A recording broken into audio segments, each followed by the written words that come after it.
At this juncture, I have a word for some Yoruba people whose stock in trade is nothing but a rancorous noise characterized by bitterness and resentment about the ancestry of the former two-term governor of Lagos State, Asiwaju Bola Tinubu.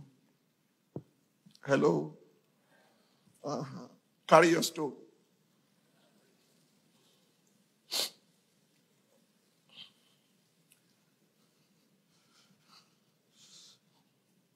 Shall I repeat myself? I say I have a word for those Yoruba rancorous elements, noisemakers who had not achieved as much as Asiwaju Bola Tinubu had achieved, but they are always querying and worrying themselves about his ancestry. His trade users are quick to tell you he's from Iragbiji. That's where Jephthah came from. That's where he fled to. Oh, he's from Iragbiji in Osun State. He's not from Lagos State. As if that will resolve the issues that we face today. Please hear me loud and clear. Knowing the name of Asiwaju's biological mother or father or his place of birth cannot put food on the table of the hungry or create jobs for the unemployed and the unemployable. Despite his growing up challenges, the dangers and the detours of his life, he, like Jephthah in the Bible, delivered Lagos State and nearly all the southwest states from the onslaught of the PDP from 1999 to 2007.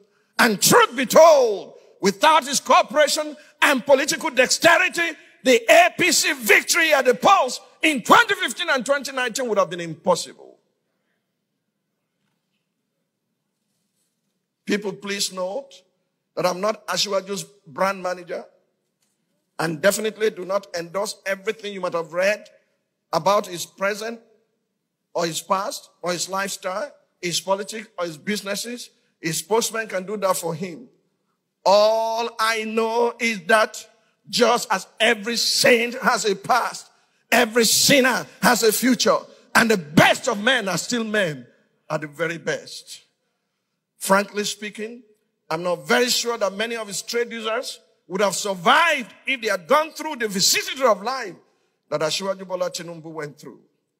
Therefore, those who are envious of him and those who desire to take his past lot should stop their useless talk about him and busy themselves with what can add value to society. Furthermore, no right-thinking person would describe himself as a self-made man. In the words of Judge Matthew Adams, there's no such thing as a self-made man. We are made up of thousands of others.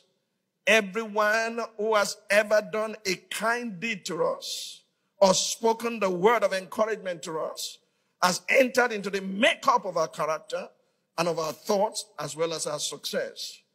I think this was the basis of the relationship between the late Iyaloja Abibat Mogaji and his adopted son Asiwaju Bola Tinubu.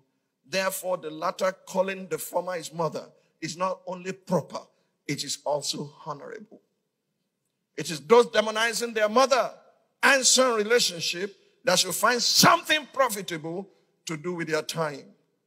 Asiwaju Ahmed Bola Tinubu did not and could not choose his biological parents, yet no one can forbid him from choosing his role models or stop him from changing his name. To his credit, like Jephthah the Gileadite, he had fought many battles on behalf of Yoruba people and won despite his rough beginning. And God does not need anybody's permission to put such in his hall of faith, despite their past deeds and ancestry. In the words of Roman philosopher Seneca, he said, it is a rough road that leads to the height of greatness. I hope my admonition is well received. Let me tell you why you must receive it, because I want to round up. I was at home when messages were sent to my phone, my WhatsApp.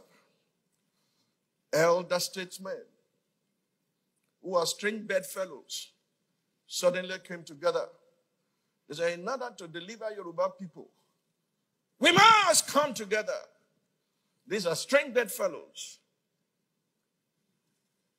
And their representative came to my home and said, Pastor, they've put my name there. They didn't consult me before they put my name. And they put other eminent Yoruba people there also. Men of the cloth and those who are naked.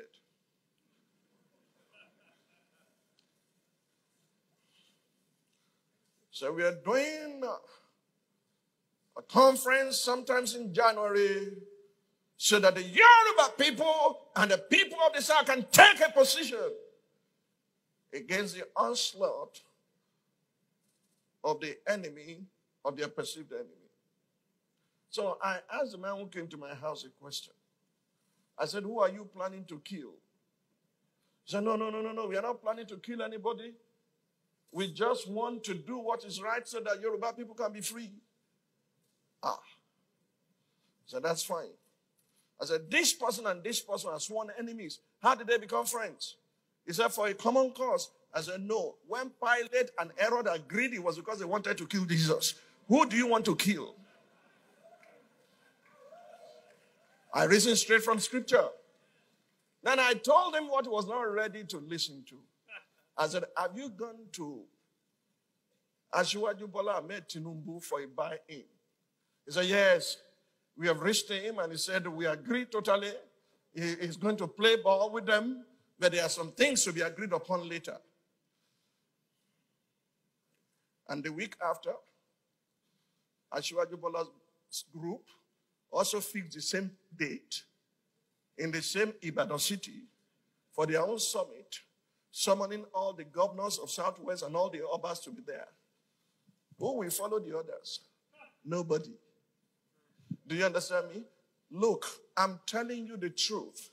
Accept your humble pie, eat it. When you were sleeping, Bola Tinubu was working day and night. He secured Lagos, secured Ogun, secured Oyo, secured Osun, secured Ekiti, secured Ondo, secured Edo. And you say it's a nobody or there. And you think he labored that much to now say, come and take. No. He's not a fool. Jephthah is not an idiot. Stop all this nonsense about ancestry. You will kill your heroes. And those who can deliver you, you will put them aside and nothing will happen. All these Shakabula leaders, they don't have machine gun. All they have is Shaka. You know what Shakabula is? Then gone.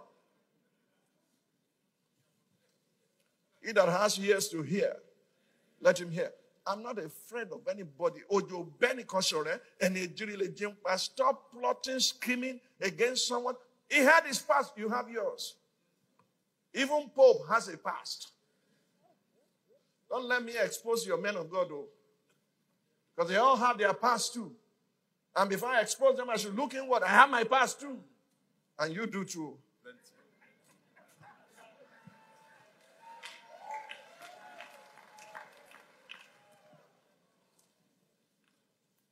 You have no past, you have no future. Stop all this rancorous noise of bitterness. Look, I would defend the rights of even my enemy when they have that rights. Has he done something with power? Yes. Has he done all things well? No. But he did his best. You can't do more than, you can't give more than what you have. Therefore, let's sit around the table and say, these are the challenges. Jephthah, we need you.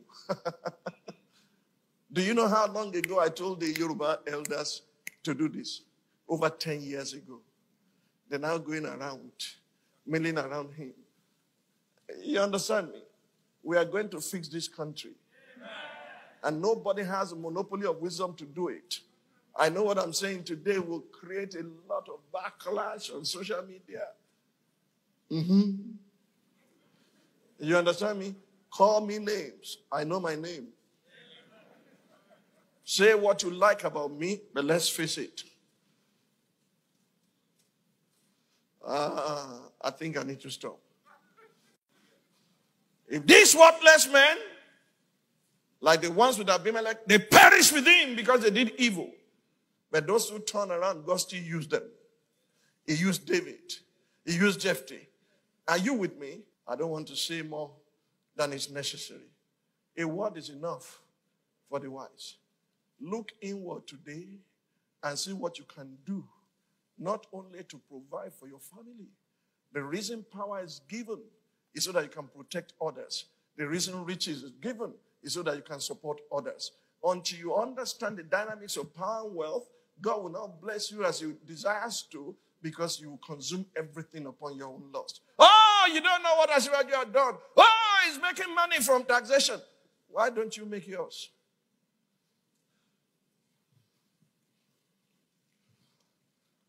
If the system allowed it and he exploited that system to his own advantage, I read it on his 60th anniversary interview by the Guardian newspaper. Did you read it? He said, OBJ is my hero. I learned how to be transparently corrupt from him.